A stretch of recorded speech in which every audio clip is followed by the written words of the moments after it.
لا إله إلا الله وحده لا شريك له وأشهد أن سيدنا ومولانا محمدا عبده ورسوله أما بعد فأعوذ بالله من الشيطان الرجيم بسم الله الرحمن الرحيم واعتصموا بحبل الله جميعا ولا تفرقوا واذكروا نعمة الله عليكم إذ كنتم أعداء فألف بين قلوبكم فأصبحتم بنعمته إخوانا وقال النبي صلى الله تعالى عليه وسلم المسلم أخو المسلم لا يخذله لا يظلمه بحسب امرئ من الشر أن يحقر أخاه المسلم وقال النبي صلى الله تعالى عليه وسلم انما بعثت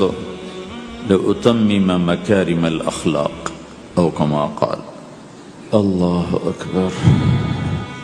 میرے محترم بھائی اور دوستو، اسلام ایک زندگی گزارنے کا طریقہ ہے،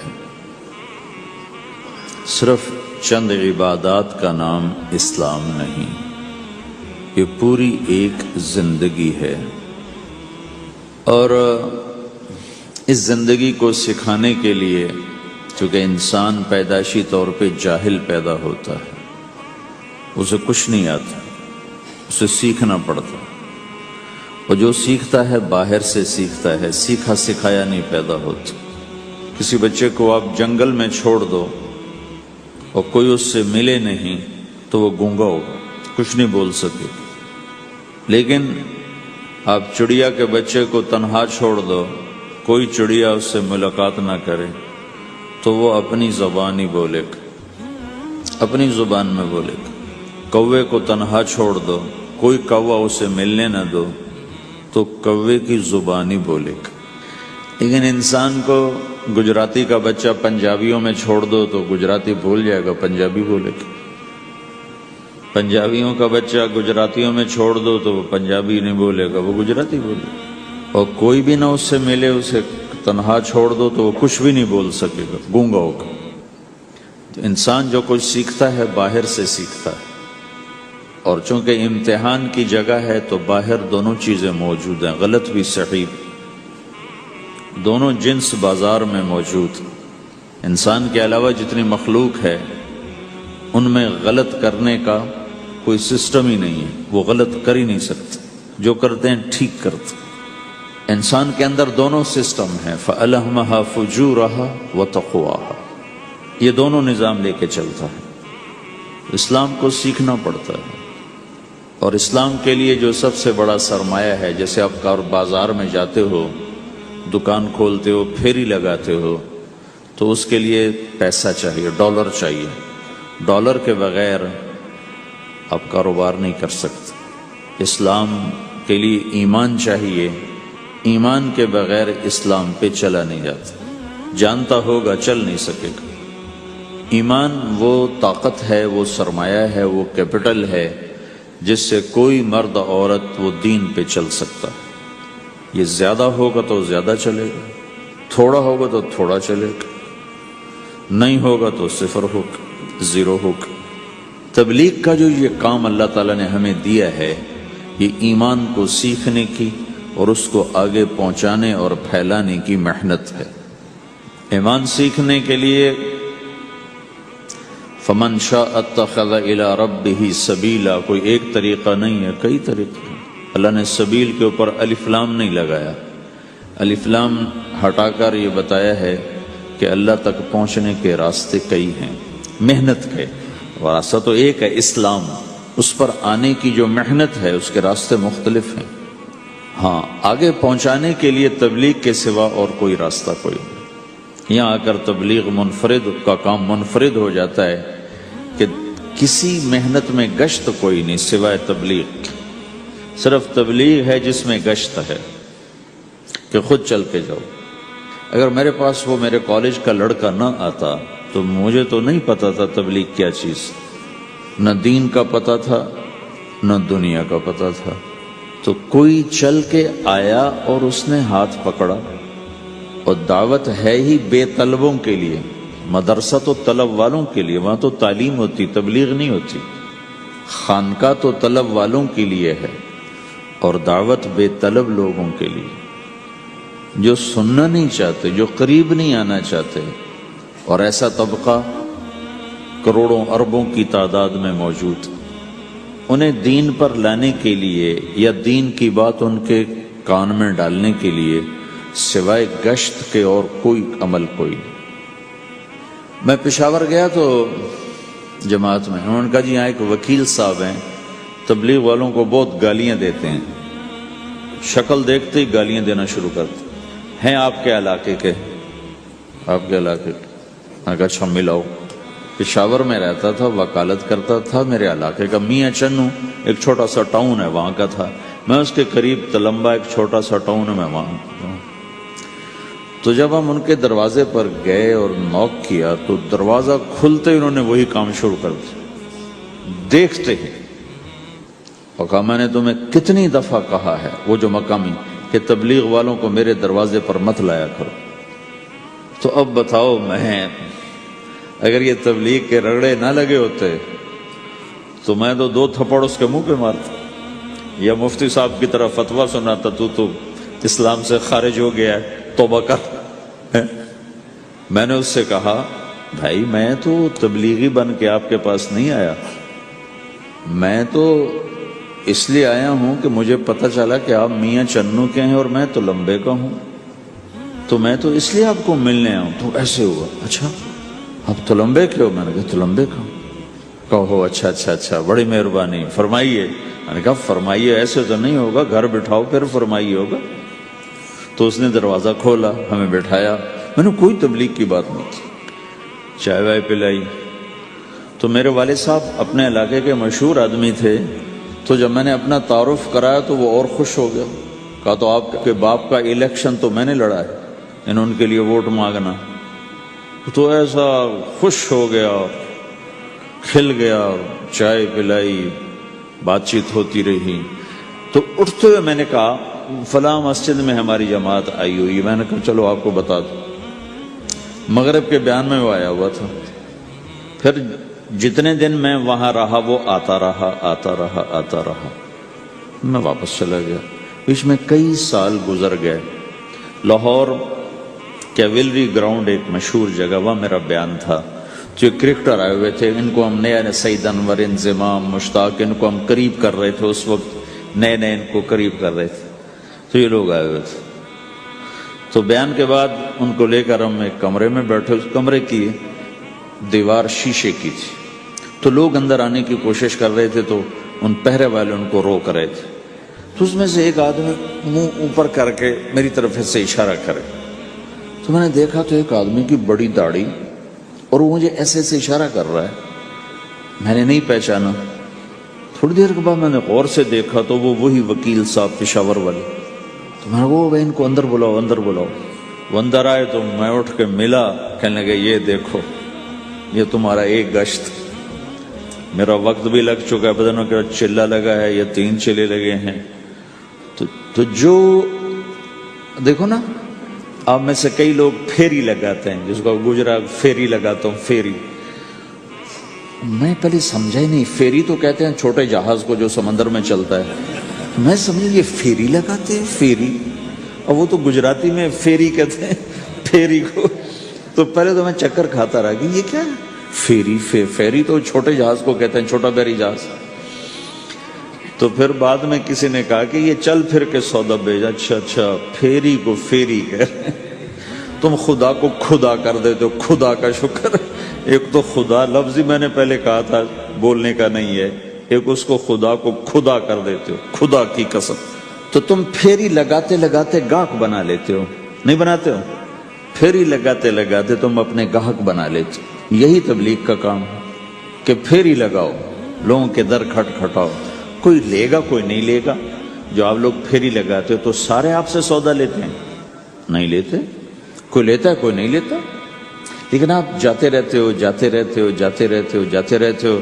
آہستہ آہستہ آپ اپنا اتنا کام کر لیتے ہو کہ آپ کی روٹی چل جاتی. تو سارے نبیوں نے پھیرا لگایا، کوئی نبی گھر نہیں بیٹھا کہ میرے پاس کوئی آئے گا تو اسے سکھاؤں گا. ہر نبی نے پھیرا لگایا. اور داؤد علیہ السلام نے ایک دفعہ یہ کیا، ایک بڑا عبادت خانہ بنایا اور اس کی دیواریں اونچی کر دی، اتنی اونچی کہ اندر کوئی جا نہ سکے. اور یہ طے کیا کہ ہفتے میں ایک دن میں کسی سے نہیں ملوں گا، صرف اللہ اللہ کروں گا، ہفتے میں ایک دن. تو وہ پہلا دن تھا، اندر سے تالا لگا دیا اور خود اندر بیٹھ گئے. اور پہلا دن ہے کہ میں آج کسی سے نہیں ملوں گا. تو میرے رب کو یہ بات پسند نہیں آئی کہ نبی کا کام کٹ کے بیٹھنا نہیں ہے، لوگوں میں جانا ہے. تو اللہ تعالیٰ نے انسانی شکل میں 2 فرشتے اندر اتار دیے. اذ تصوروا المحراب ففزع منهم قال لا تخف خصمان بغى بعضنا على بعض فاحكم بيننا. کہا جی حضرت ہمارا جھگڑا ہو گیا ہے، ہم آپ سے فیصلہ کروانے آئے. تو داؤد علیہ السلام ڈر گئے کہ دروازہ بند ہے، یہ آئے کہاں سے؟ دیوار اتنی اونچی ہے کہ اس کے اوپر سے چھلانگ لگا کے بھی اندر نہیں آ سکتے. تو یہ کون ہے، آئے کہاں سے؟ دروازے کو دیکھیں تالا لگا ہوا ہے، دیوار کو دیکھیں اتنی اونچی ہے، تو کون چھلانگ لگا کے اندر آئے گا؟ تو ڈر گئے. تو کہنے لگے جی آپ ڈرے نہیں، ہمارا جھگڑا ہو گیا. کہ کیا جھگڑا ہے؟ کیا جھگڑا ہے؟ کہ هذا اخی له 99 نعجة ولی نعجة واحدة فقال اکفلنیها وعزنی فی الخطاب. یہ میرا بھائی ہے، اس کے پاس 99 بکریاں ہیں، بھیڑیں، 99 بھیڑ ہے، اور میرے پاس ایک ہے. یہ مجھے کہتا ہے ایک بھی مجھے دے دے، میری 100 پوری ہو جائے. تو آپ بتاؤ یہ غلط کر رہا ہے کہ ٹھیک کر رہا ہے؟ اب یہ فیصلہ تو آپ چھوٹے سے بچے سے بھی کروا سکتے ہو. نہیں، یہ تو لطیفہ سا بن گیا، داؤد علیہ السلام کے لیے لطیفہ بن گیا کہ ایک آدمی کہتا ہے جی میرے پاس 99 ہے، تیرے پاس ایک ہے، تو ایک مجھے دے دے، میری 100 ہو جائیں. تو داؤد علیہ السلام سوچ میں پڑ گئے یہ چکر کیا ہے. تو ایک دم ان کو خیال آیا کہ جیسے میرے رب نے مجھے پیغام بھیجا ہے کہ داؤد تجھے بندوں کو دعوت دینے کے لیے بھیجا ہے، مصلی پر بیٹھنے کے لیے نہیں بھیجا. ہاں مصلی پر بیٹھنا ہے، اس کے لیے رات ہے. قم اللیل الا قلیلا نصفہ او انقص منہ قلیلا او زد علیہ ورتل القرآن ترتیلا. چل ومن اللیل فتہجد بہ نافلۃ لک عسى ان یبعثک ربک مقاما محمودا. رات ہے، آ جاؤ. ان ناشئۃ اللیل ہی اشد وطئا واقوم قیلا. آجا آجا، رات بڑی مزے کی چیز ہے، تو اور میں تنہا. فاذا فرغت فانصب والى ربک فارغب. آ جاؤ. تتجافى جنوبهم عن المضاجع يدعون ربهم خوفا وطمعا ومما رزقناهم ينفقون. رات تیری میری، دن میرے بندوں کے لیے. نہیں بیٹھ سکتا، تسبیح پکڑ کے نہیں بیٹھ سکتے ہو. تو اس پر داؤد علیہ السلام سجدے میں گرے. آیت سجدہ ہے اس لیے میں نہیں پڑھتا ہوں. سجدے میں گرے اور کہا یا اللہ معافی کر، یا اللہ معاف کر دے، یا اللہ معاف کر دے. میں نے دروازے بند کر لیے، حالانکہ یہ میرے منصب کے خلاف تھا. اس پر اللہ سے معافی مانگی. تو چل کے جانا نبیوں کی صفت ہے، یہی ہماری صفت. اس امت کو یہ کام دیا گیا کہ یہ اوروں کے پاس جا کے اپنا سودا پیش کر، اپنوں کو بھی سنبھالے اور غیروں تک بھی پہنچے. نہیں سنتے پھر جاؤ، نہیں سنتے پھر جاؤ. کیونکہ دلوں کا پھیرنا اللہ کے ہاتھ میں ہے، تیرے ذمہ آواز لگانا ہے. اللہ تعالیٰ نے تقسیم کر دی. قم اللیل الا قلیلا، رات اللہ کے پاس آ جا. دن میں کیا کر؟ ان لک فی النہار سبحا طویلا، تیرا دن میں کام بہت زیادہ ہے. سبحا طویلا، دعوت کے کام کو تیرنے سے تشبیہ دی ہے. سبح تیرنے کو کہتے ہیں. اللہ کے نبی کا ایک گھوڑا تھا جس کا نام تھا سبحہ، میں نے بتایا تھا پہلے دن. وہ اتنا تیز چلتا تھا جیسے تیر رہی ہو، اس لیے اللہ کے نبی نے خود اس کا نام سبحہ رکھا تھا، تیرنے والا. تو تبلیغ کے کام کو تیرنے سے تشبیہ دی کہ آپ نے لمبا تیرنا ہے. اور مکے میں تو پانی کوئی نہیں، تو کہاں تیرنا ہے جی؟ سارے مکے میں پانی کا قطرہ کوئی نہیں، زمزم کے کنویں کے سوا، تو تیرنا کہاں ہے؟ یہ اس دعوت کے کام کی بڑی خوبصورت تصویر ہے. سبحا طویلا، حالانکہ اللہ فرماتا ہے ان لک فی النہار شغلا طویلا عملا عظیما جہدا طویلا، لیکن سبحا طویلا، جو آدمی چل رہا ہوتا ہے اگر وہ بیٹھ جائے تو کوئی نقصان تو کوئی نہیں، گاڑی چلا رہا ہے کہیں گاڑی روک لے تو کوئی نقصان تو کوئی نہیں، تھوڑی دیر سے پہنچ جائے گا، کہیں گاڑی کھڑی کر کے کافی پینے لگ گیا تو کوئی مسئلہ تو کوئی نہیں ہے، آدھا گھنٹہ دیر سے گھر پہنچ جائے گا۔ تیرنے والا پانی میں اتر گیا، اب یہ رک سکتا ہے؟ کیوں بھائی؟ اگر یہ کافی پینے کا ارادہ کرے تو کہاں جائے گا؟ تو مچھلی کے پیٹ میں جائے گا۔ پانی میں اترنے کے بعد اختیار ختم ہے، اب تیرنا ہے۔ کہاں تک؟ دوسرا کنارہ جب تک ہاتھ میں نہیں آتا تیرنا ہے، سبحا طویلا، جب تک آخرت کا کنارہ ہاتھ میں نہیں آتا۔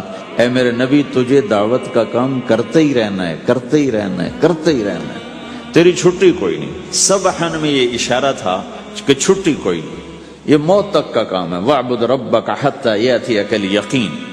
آئے ہائے، جب یہ آیت اتری یا ایھا المدثر قم فانذر وربک فکبر، اے میرے محبوب اٹھ جا، اٹھ جا، میرا پیغام سنا، تو لیٹا ہوا ہے۔ تو اس پر آپ نے کہا خدیجہ انقطع ایام النوم والراحہ، میرے آرام کے دن چلے گئے، میرے سونے کے دن چلے گئے، میرے رب نے مجھے کہا ہے اٹھ جا اور میرا پیغام سنا۔ تو اس وقت تو کوئی جاننے والا نہیں تھا، تو پہلے آپ چپ کے بات فرما رہے تھے، پھر اللہ نے کہا کھل کے کہہ، تو پھر آپ نے کہا میں خدیجہ میں کس کو کہوں، میری کون سنے گا، من ادعو من یستجیب۔ تو حضرت خدیجہ نے عرض کی یا رسول اللہ، آپ دعوت دینے میں پہل کریں، میں لبیک کہنے میں پہل کرتی ہوں۔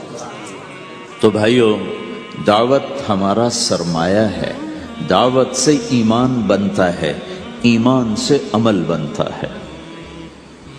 تو اگر آپ اس دعوت میں حرکت کرتے رہو گے، ان لک فی النہار سبحا طویلا، کل میں نے اس پر تھوڑی تفصیل سے بات کر دی تھی، آج میں اس سے اگلی بات کرنا چاہتا ہوں، لیکن اس کو بار بار سننا اس لیے ضروری ہے کہ آدمی بڑی جلدی بھول جاتا ہے، اور نفع سامنے نہ ہو تو اس کے لیے قدم اٹھانا، مال لگانا مشکل ہو جاتا ہے۔ آپ پھیری بھی تو لگاتے ہو، تو شام کو پیسہ ہاتھ میں آتا ہے تو تھکاوٹ چلی جاتی۔ میں نے ایک شخص سے کہا تھوڑا تبلیغ میں وقت دے دو بھائی، کہا جی مجھے گولیاں لگی تھیں تو اس کے بعد میرے بدن میں درد ہوتا ہے تو میں ٹائم نہیں دے سکتا، لیکن میں اسے دیکھتا تھا، وہ صبح سے شام تک اپنے دکان پہ کھڑا ہوتا تھا، کھڑا ہو کے کام کرتا تھا۔ تو ایک دن میں نے اس سے پوچھا یہ تو دکان پہ کھڑا ہوتا ہے، اس کا درد تمہیں نہیں ہوتا؟ تبلیغ میں تو اتنی مشقت نہیں ہے۔ وہ کہنے لگا جی روز درد بہت ہوتا ہے، لیکن میں جب شام کو پیسے گنتا ہوں تو سارا درد چلا جاتا ہے، سارا درد چلا جاتا ہے۔ تو اب آپ تبلیغ میں 3 دن کے لیے گئے تو کچھ لگا کے آتے ہو، ہاتھ میں تو کچھ بھی نہیں ہوتا، اور چلے کے لیے جاؤ تو کچھ لگتا ہے، ہاتھ میں تو کچھ بھی نہیں آتا۔ 4 مہینے کے لیے جاؤ تو کچھ لگتا ہے، ہاتھ میں تو کچھ بھی نہیں آتا۔ تو وہ جذبہ پیدا نہیں ہوتا لگانے کا، تھکنے کا، تھکانے کا، جیسے دنیا میں پیدا ہوتا ہے کہ اس کی واپسی نظر آ رہی ہوتی۔ تو اس لیے بار بار ضرورت ہے اس کو سننے اور سنانے کی کہ اللہ نے اس امت کو یہ منصب دیا ہے، کنتم خیر امت اخرجت للناس، تم سب سے بہترین امت ہو، تمہیں نکالا گیا ہے۔ کیا کرتے ہو؟ تأمرون بالمعروف وتنہون عن المنکر وتؤمنون باللہ، بھلائی کی بات کرتے ہو، برائی سے روکتے ہو، صلہ مجھ سے لیتے ہو، تؤمنون باللہ، صلہ مجھ سے لیتے ہو، اللہ پہ ایمان لاتے ہو۔ کل بھی میں نے کہا تھا کہ ہر مسلمان کے ذمہ دعوت ہے، عمل کرے یا نہ کرے۔ آج پھر اس کو دہرا رہا ہوں کہ عمل کرے یا نہ کرے، اوروں کو دعوت دینا ہر مسلمان کے ذمہ ہے۔ اللہ تعالیٰ نے بنو اسرائیل کے بارے میں کہا میری تم پہ لعنت ہے، لعن الذین کفروا من بنی اسرائیل علی لسان داود و عیسیٰ ابن مریم، اے داود، اے عیسیٰ، ان پر لعنت بھیجو۔ کتنا سخت اللہ کا فرمان ہے۔ اچھا کیوں؟ کس لیے؟ اللہ نے دو جرم بتائے۔ ذَلِكَ بِمَا عَصَوْا وَكَانُوا يَعْتَدُونَ، یہ بہت نافرمان ہو چکے ہیں، بہت نافرمان ہو چکے ہیں۔ ایک اس کی وجہ سے ان پر اللہ کی لعنت۔ دوسرا کیا ہے؟ کانوا لا یتناہون عن منکر فعلوہ، جو گناہ خود کر رہے ہوتے ہیں اس سے اوروں کو نہیں روکتے۔ کانوا لا یتناہون، نہیں روکتے تھے، عن منکر، اس گناہ سے، فعلوہ، جسے وہ خود کر رہے ہوتے تھے۔ تو اس سے پتہ چلا کہ اگر کوئی نافرمانی بھی کر رہا ہے تو کسی کو اگر دیکھتا ہے نافرمانی کرتے تو اسے سمجھانا اس کے ذمے ہے۔ اللہ یوں کہہ رہا ہے کہ کم وقت خود تو برائی کر رہا تھا تو کسی کو روکتا تو صحیح۔ دونوں ہی کام نہیں کیے، نہ خود چھوڑا نہ کسی اور کو روکا۔ تو بھائیو، حرکت کرتے رہنا، اس حرکت میں بڑی طاقت ہے۔ ساری کائنات حرکت میں، اگر رک جائے تو تباہی۔ زمین حرکت کر رہی ہے، سورج حرکت کر رہا ہے، چاند ستارے، ہر شے حرکت میں۔ تمہاری زمین 66,000 کلومیٹر فی گھنٹہ کی رفتار سے روزانہ بھاگی جا رہی۔ پھر پتہ چلا کہ پاناما بمے دونوں سمندروں کے 66,000 کلومیٹر فی گھنٹہ کی رفتار سے دوڑا جا رہا ہے۔ تمہارا سورج 6 لاکھ میل 9 لاکھ کلومیٹر فی گھنٹہ کی رفتار سے دوڑتا جا رہا ہے۔ حرکت کے ساتھ زندگی ہے، حرکت ختم ہوگی زندگی ختم ہو جائے گی۔ اب لوگوں نے حرکت کی، اپنے ملکوں کو چھوڑ کر آئے، اللہ نے آپ کو روزگار دے دیا، باعزت روزگار دے دیا۔ تو بھائیو، اللہ کے دین کے لیے حرکت کرتے رہنا، عمل بھی آ جائے گا انشاءاللہ۔ ایک دن دیکھو گے زندگی بدلے گی۔ ہمارے بزرگ تھے، ساتھی فوت ہو گئے، تو ان کا بیٹا PIA میں کیپٹن تھا، جہاز اڑاتا تھا۔ تو انہوں نے کہا بیٹا نماز پڑھ لیا کر۔ کہا ابا فرصت نہیں ملتی، بہت کام ہوتا۔ کہا اچھا چلو نماز کے وقت ایک آدمی کو دعوت دے دیا کر، 5 نمازیں ہیں، 5 دفعہ دعوت دے دیا کر۔ وہ کہنے لگا میں دعوت دوں؟ خود تو میں پڑھتا نہیں، دوسرے کو کیسے دعوت دوں؟ کہا بیٹا ایک تو میری مان لے، نماز کا انکار کیا ہے تو یہ تو مان لے کہ چلو کسی کو کہہ دیا کر کے بھائی نماز پڑھا کرو۔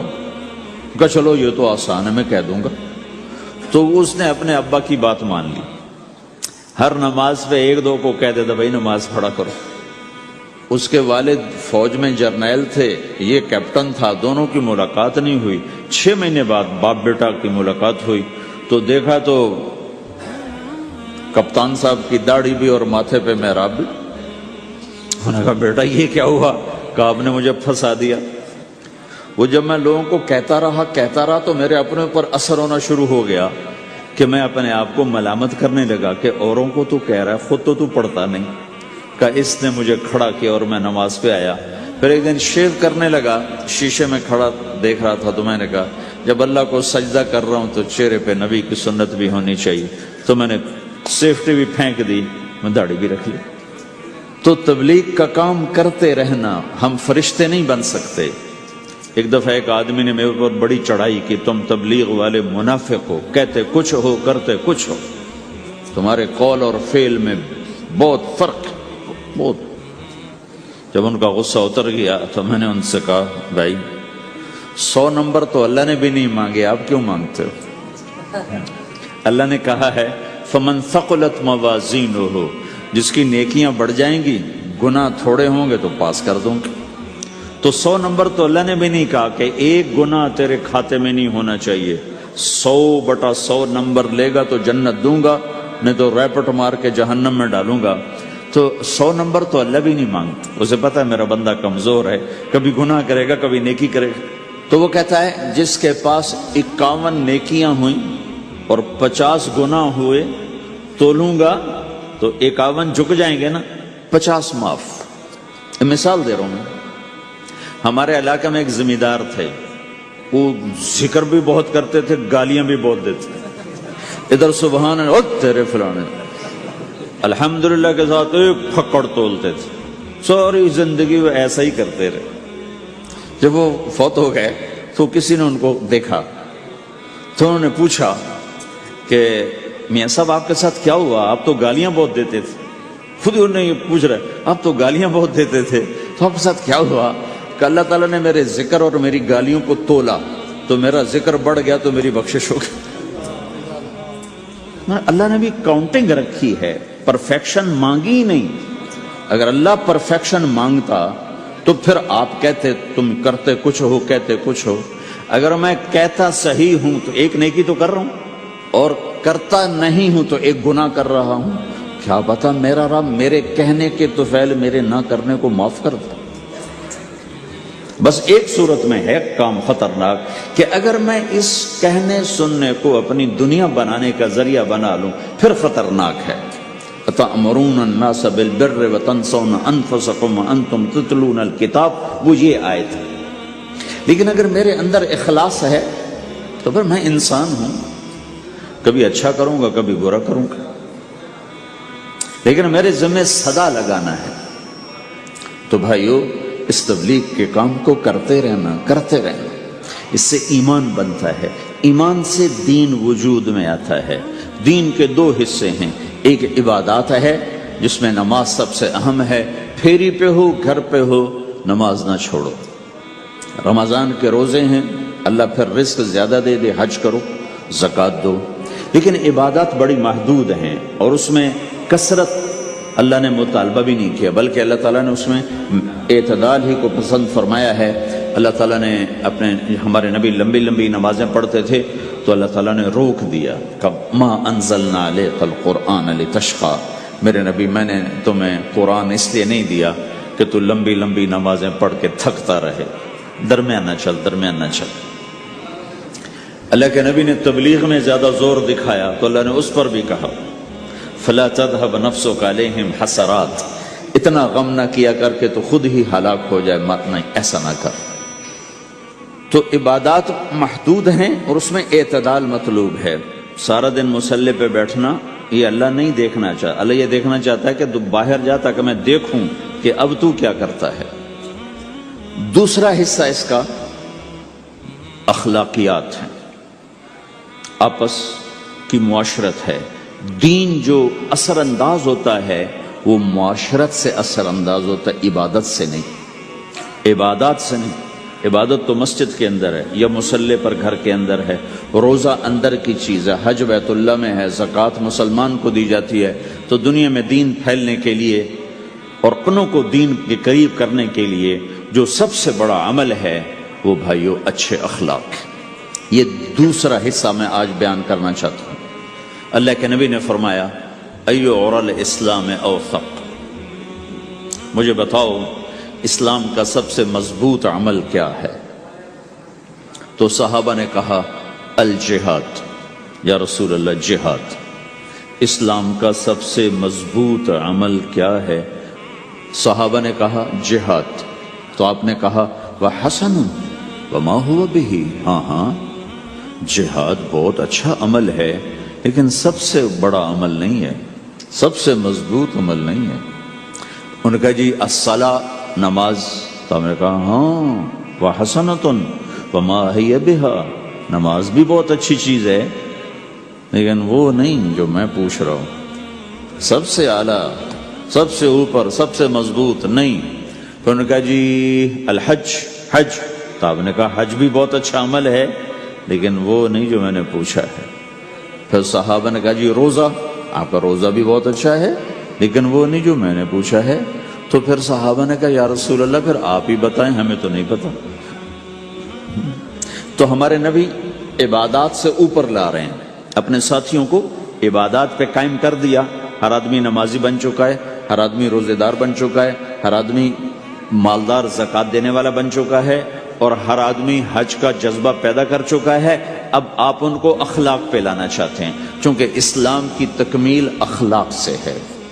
اسلام کو تشبیہ دی گئی ہے گھر کے ساتھ، بنی الاسلام علی خمس، تو بنیا کا لفظ عمارت پر بولا جاتا ہے۔ تو اسلام کی بنیاد میں ہے کلمہ، نماز، روزہ، حج، زکوٰۃ۔ اگر اس مسجد کی بنیادیں بھر دی جائیں تو اس کو مسجد تو نہیں کہیں گے نا، ہاں جی بنیادیں ڈال دی ہیں، چھت ڈالنی ہے، جب چھت پڑے گی تو پھر یہ مسجد کہلائے گی۔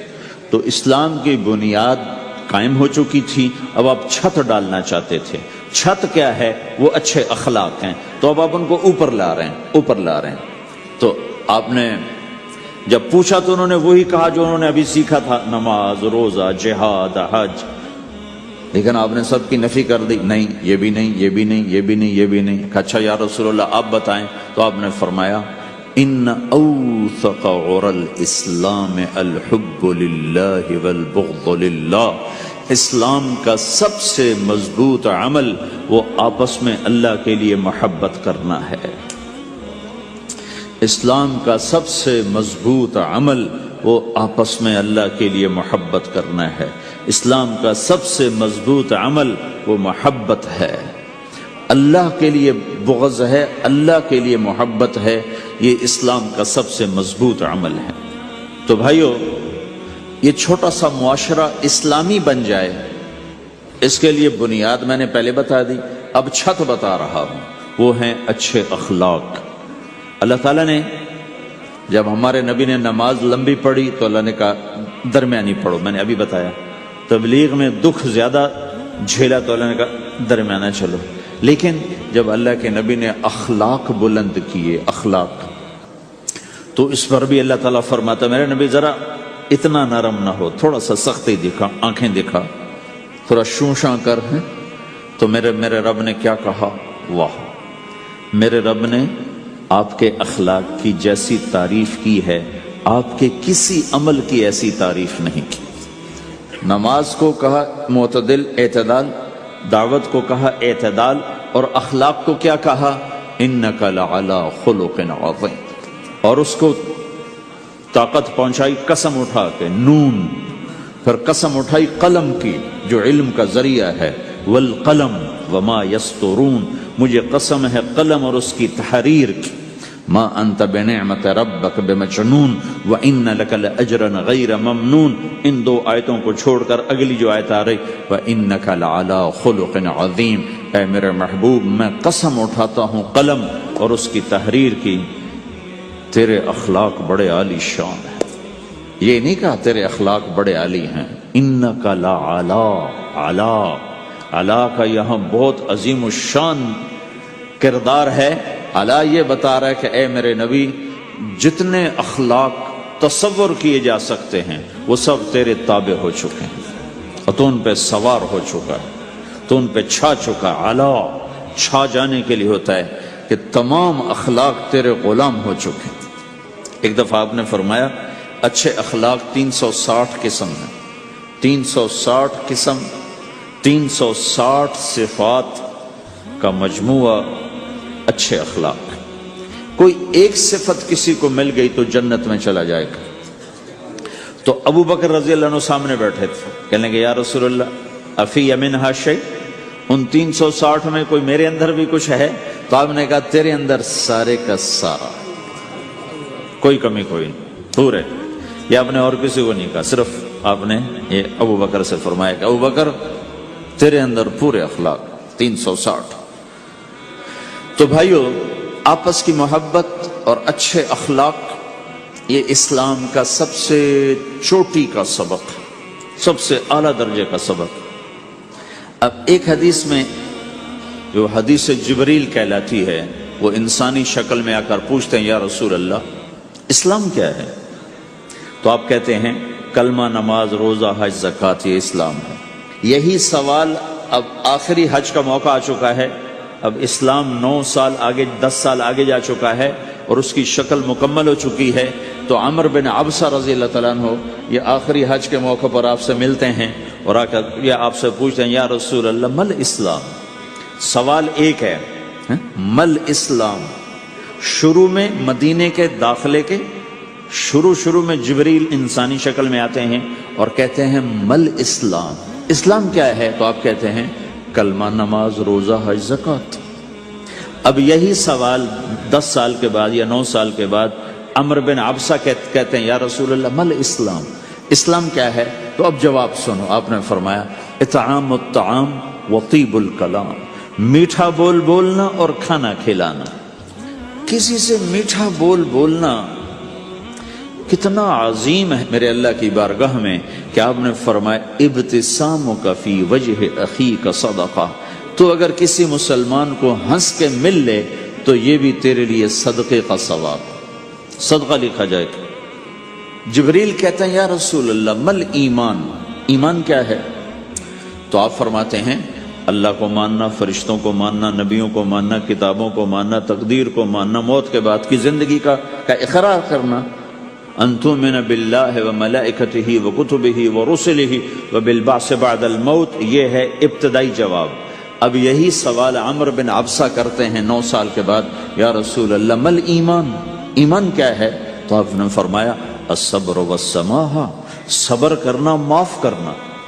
سوال ایک ہے، جواب 2 ہیں۔ کیوں کہ جگہ اور نوعیت بدل چکی ہے۔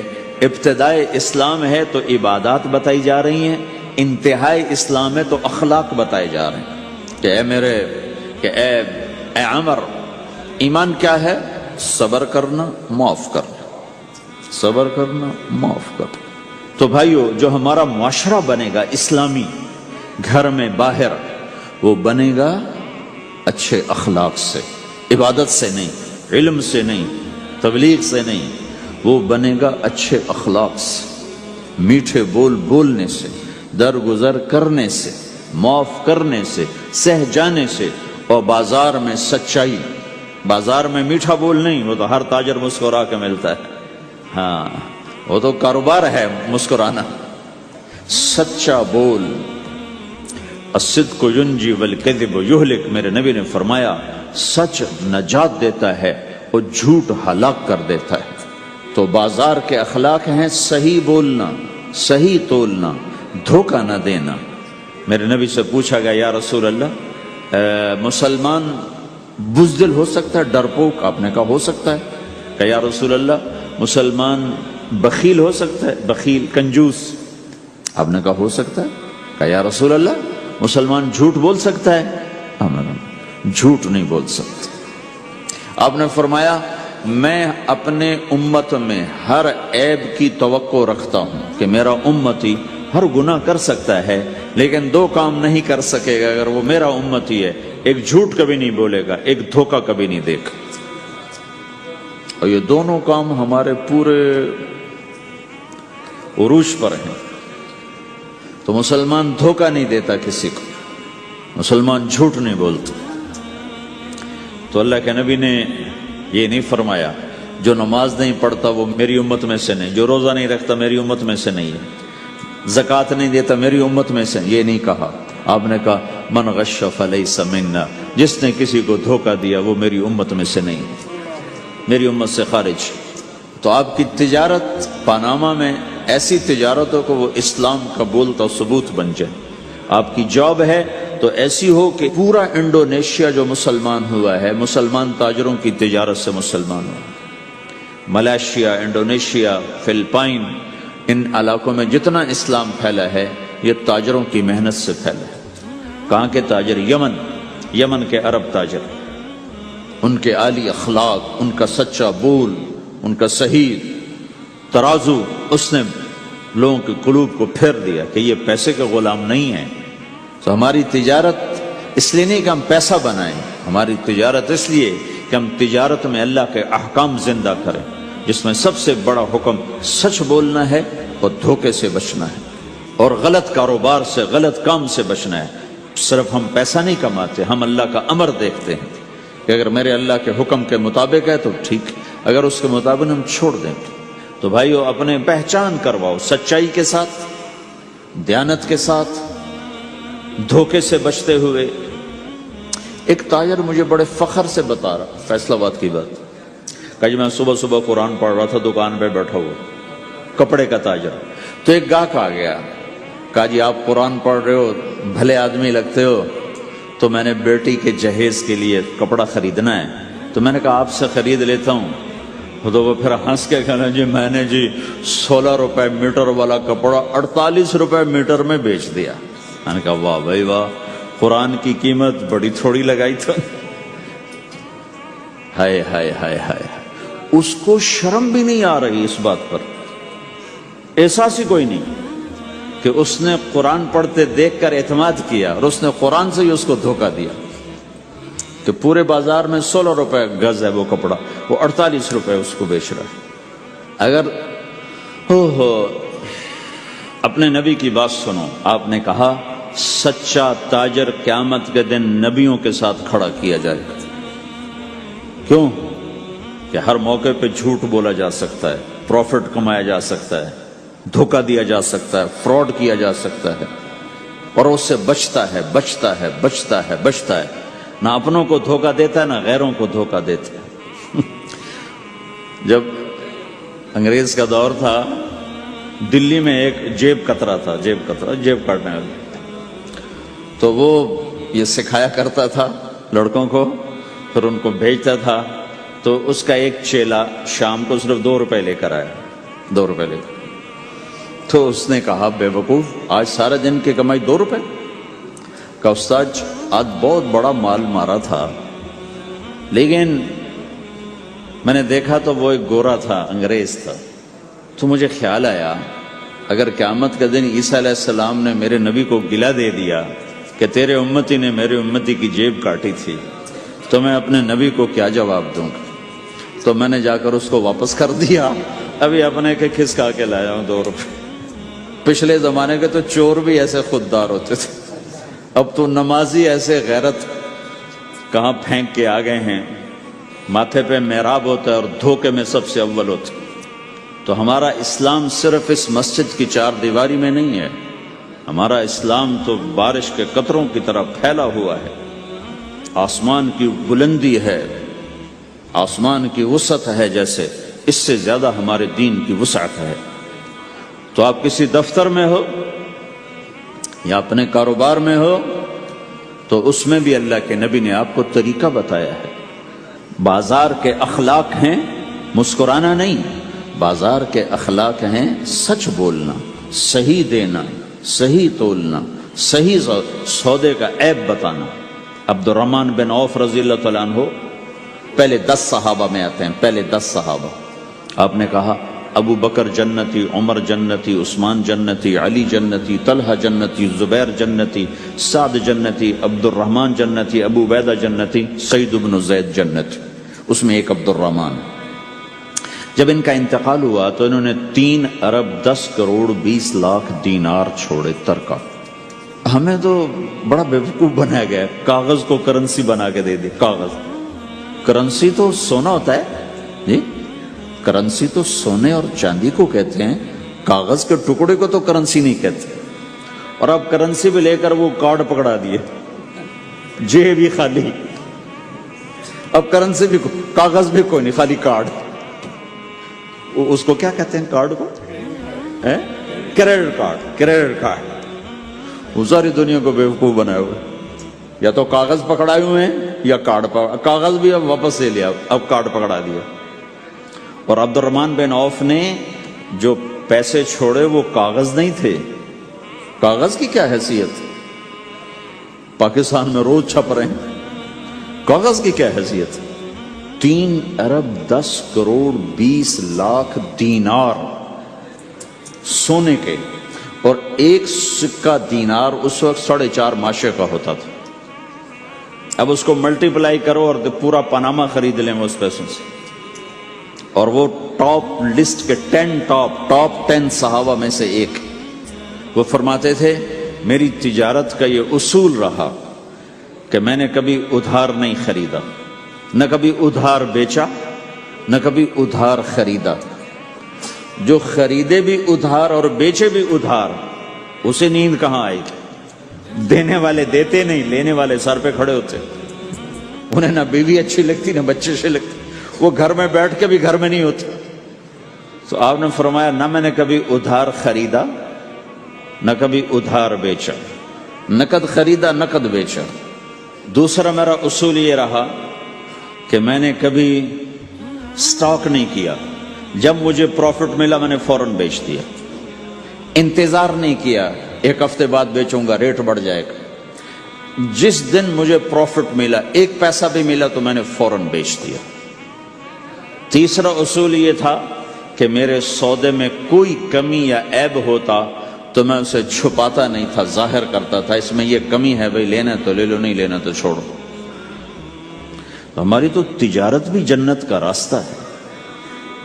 مدینے کے لوگ ذمہ دارا کرتے تھے مکہ کے لوگ تجارت کرتے تھے، ان کی زراعت اور تجارت دین کے پھیلنے کا ذریعہ بن گئے۔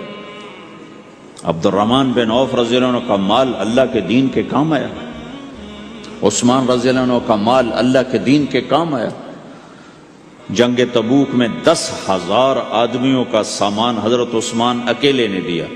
30,000 کا لشکر تھا تو 1/3 10,000 کا سارا سامان عثمان رضی اللہ عنہ نے اپنے گھر سے دیا، اور وہ دینار لا کے پیش کیے نا، تو اللہ کے نبی وہ دینار لے کر یوں کر رہے تھے، ایسے ایسے، وہ کر رہے تھے ما علی عثمان اللہ یعمل بعد عثمان، آج کے بعد تو کچھ نہ کر، جنت واجب ہو گئی تیرے لیے۔ تو بھائیو، ہمارا دین صرف ہمیں عبادت نہیں بتاتا، بازار کی زندگی بتاتا ہے کہ مسلمان بازار میں کیسے ہوتا ہے۔ کسی کے ہاں ملازم ہے تو اس کی نوکری کیسی ہوتی ہے، اس کی دیانت کیسی ہوتی ہے، اس کا بول کیسا ہوتا ہے۔ وہ پیسے پہ قربان نہیں ہوتا، وہ پیسے کو ایمان پہ قربان کرتا ہے۔ تو آپ کی تجارت بھی دین کے پھیلنے کا ذریعہ بنے گی۔ آہا، صرف نماز سے گناہ معاف نہیں ہوتے۔ مسلم شریف کی روایت ہے من امسا کالن بعمل یدہ امسا مغفورا لہ، جو صبح سے شام تک روزی کماتے کماتے حلال حلال حلال حلال، جھوٹ والی نہیں، کھوٹ والی نہیں، خیانت والی نہیں، حرام چیز نہیں، حرام چیز کا بیچنا بھی حرام ہے، خریدنا بھی حرام ہے، اس کا پروفٹ بھی حرام ہے۔ جس گھر میں حرام پیسہ جائے گا وہاں سکھ کبھی نہیں آئے گا، چیزیں آ جائیں گی، چین نکل جائے گا۔ 1960 کی دہائی میں ایک پاکستان کا افسر تھا، اس نے 1960 میں لوگوں کے پاس 100 روپے مشکل سے ہوتے تھے، اس نے اس زمانے میں کروڑوں روپے جمع کیے رشوت سے، بہت بڑی پوسٹ پر تھے۔ جب وہ مر گیا، ایک دن اس کا بیٹا کہہ رہا تھا کاش ہمارا باپ ہمارے لیے حرام کٹھا نہ کرتا تو کوئی خوشی کا دن ہم بھی دیکھ لیتے۔ جن کے لیے جمع کیا تھا کہ میرے بچے اب مزے سے، میں نے خود اپنے کانوں سے اس کو یہ کہتے ہوئے سنا کئی دفعہ، میں آج مر جاؤں میری بچی کو کسی کی پرواہ نہیں کہ میں نے اتنا پیسہ بنا دیا ہے۔ تو اسی کا بچہ یہ کہہ رہا تھا کاش ہمارا باپ ہمارے لیے حرام کٹھا نہ کرتا تو ہم بھی کوئی خوشی کا دن دیکھ لیتے۔ تو اللہ کے نبی نے فرمایا من امسا کالن بعمل یدہ امسا مغفور لہ، جو صبح سے شام تک حلال کمانے میں تھکتا ہے اور تھک کے واپس آتا ہے تو اس کے اس دن کے سارے گناہ اللہ معاف فرما دیتا۔ تو ہمارا بازار بھی دین ہے بھائی، پھر ہمارا گھر بھی دین ہے، گھر کی زندگی دین ہے۔ میرے نبی نے گھر کی زندگی سمجھائی۔ آپ اپنے گھر میں جھاڑو دے رہے ہیں، قاب قوسین کا ٹائٹل لے کر، مقام محمود کا ٹائٹل لے کر، ختم نبوت کا تاج سر پہ سجا کر، نبیوں کے سرداری کا صحرا باندھ کر آپ گھر میں جھاڑو دے رہے ہیں، اپنے کپڑے خود دھو رہے ہیں۔ 9 بیویاں ہیں، 9 اپنے کپڑے خود دھو رہے ہیں۔ کوئی پھٹ گیا ہے خود سی رہے ہیں، جوتا پھٹ گیا خود ٹھیک کر رہے ہیں۔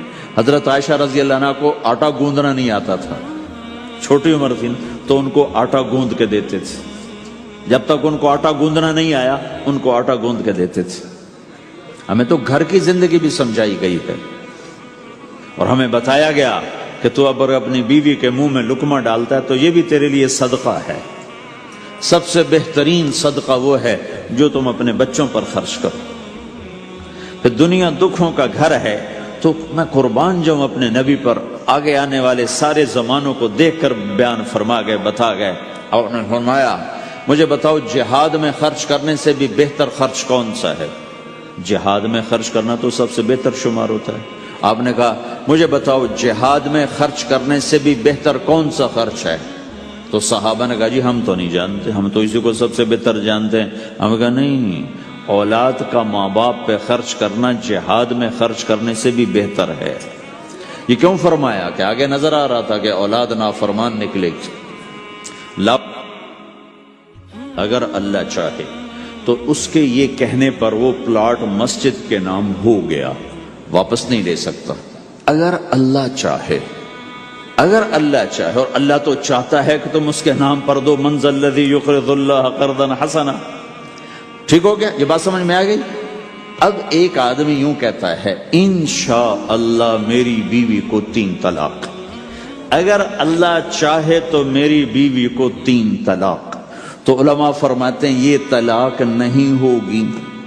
کیوں نہیں ہوگی؟ اس لیے کہ اس نے کہا ہے اگر اللہ چاہے تو میری بیوی کو 3 طلاق، اور اللہ چاہتا ہی نہیں کوئی اپنی بیوی کو طلاق دے، لہذا یہ طلاق نہیں ہوگی.